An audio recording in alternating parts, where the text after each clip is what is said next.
Ladies and gentlemen, welcome back to the analysis of YOLENO TV. I hope you're well from wherever you're watching this channel.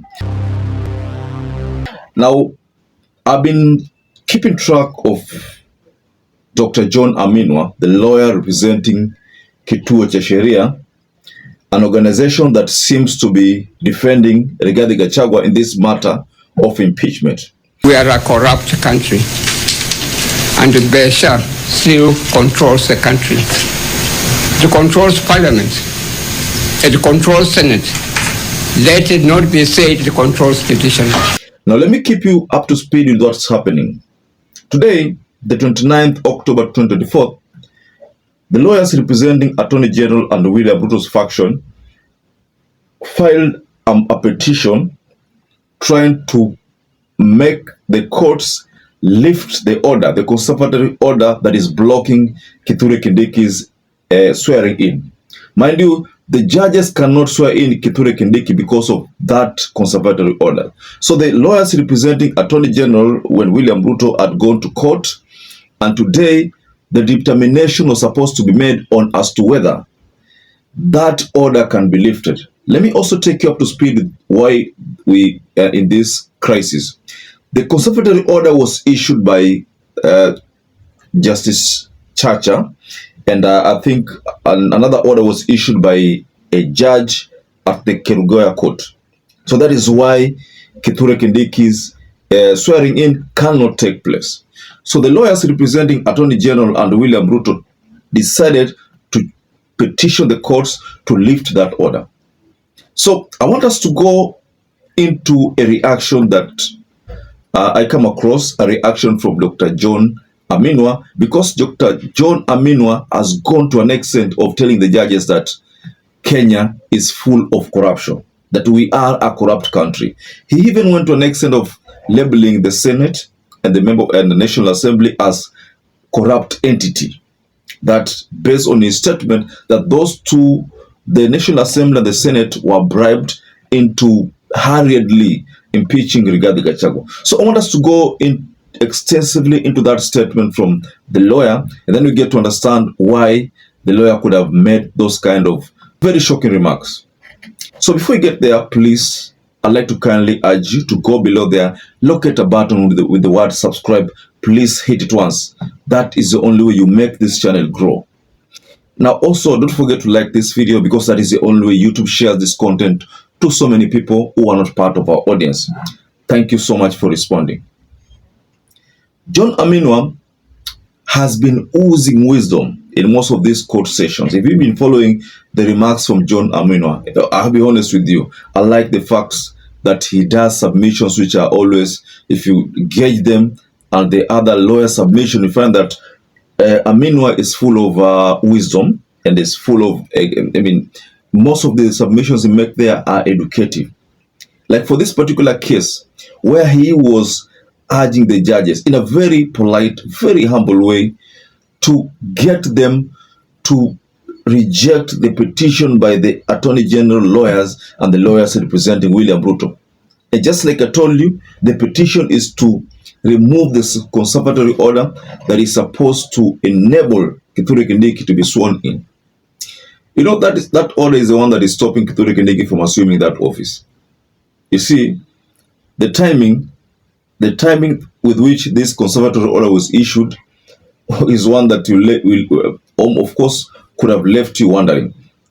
You know, Ruto alipoteua Kindiki haraka akatuma ile barua kwa parliament haraka, you know, Kerugoya court noticed that was the case. They stopped everything.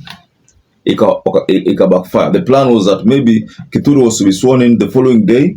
That was supposed to be on Saturday. Alafu on probably the 20th, wakati kuna ile Mashujaa Day, then Kithure was to be there in Kwale in his capacity as the deputy president. But that never worked. So that is what the lawyers representing AG and Ruto wants to make sure that they, reverse it.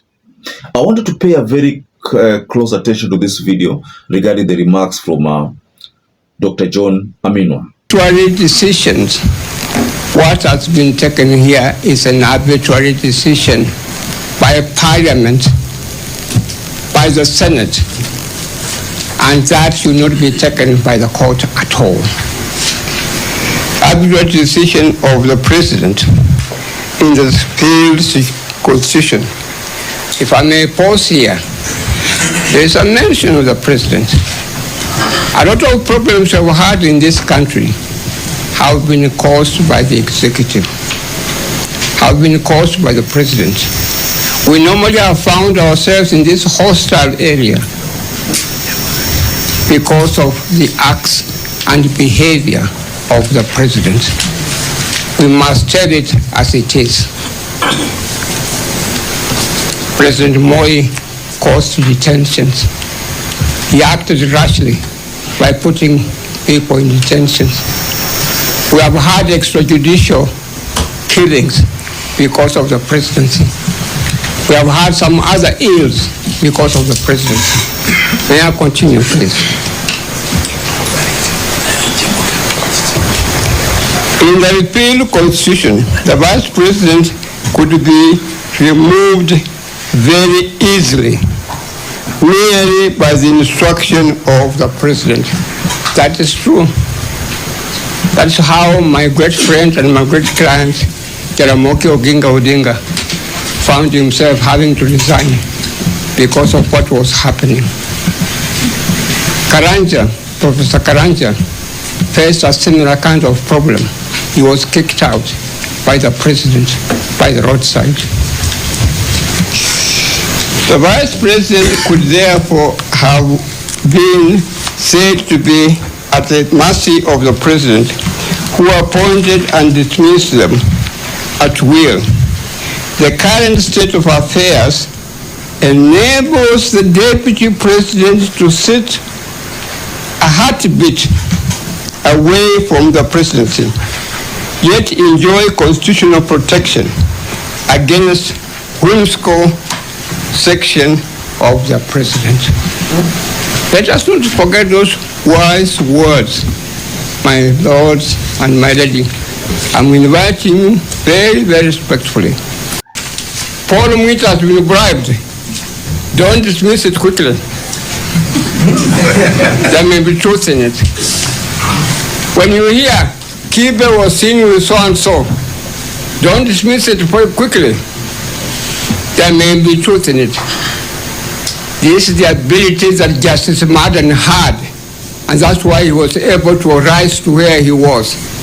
The ability to be able to know what's going on in the country and so on.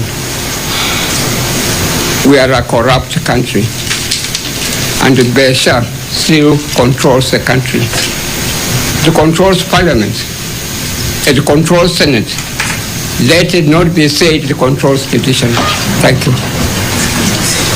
Very well, ladies and gentlemen. I always like to use examples like these ones in most of my videos. I believe you've discovered that because they help us, in giving you some of those evidences that you need for your own consumption.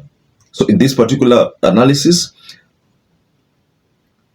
John Khaminwa is telling the judges that we are a corrupt country. So that is a message that the judges are supposed to capture and make use of, however much they want to use it. That message carries a lot of meaning behind it. We are a corrupt country. I don't know whether you've discovered, literally all the submissions from Khaminwa, he always likes to use examples of the US, the UK, Why? Because this, just like I told in the previous analysis, most of the contents in our 2010 Constitution were borrowed from US, UK. That is why he used an example of Bill Clinton. You remember the case of Bill Clinton that took place a long time ago, whereby there was threat to have Bill Clinton impeached. But that never worked. It only ended up making Clinton more popular. So the example that Khaminwa used in this context is that the more these people fight Rigathi Gachagua, the more they make him popular. So he's becoming popular because of the mistake to have him impeached. So more sympathy votes are coming on board as a result of these troubles that Rigathi Gachagua is being pushed to. So, ladies and gentlemen, I want you to go below in the comment section and offer your reaction regarding this statement coming from Dr. John Amino. What do you have to say regarding that part when he talks about we are a corrupt country? Just go below in the comment section and you can offer a reaction. So perhaps if you're watching this video and you've not subscribed, take 1 second and subscribe, like this video. Until you catch up again, stay safe and stay blessed.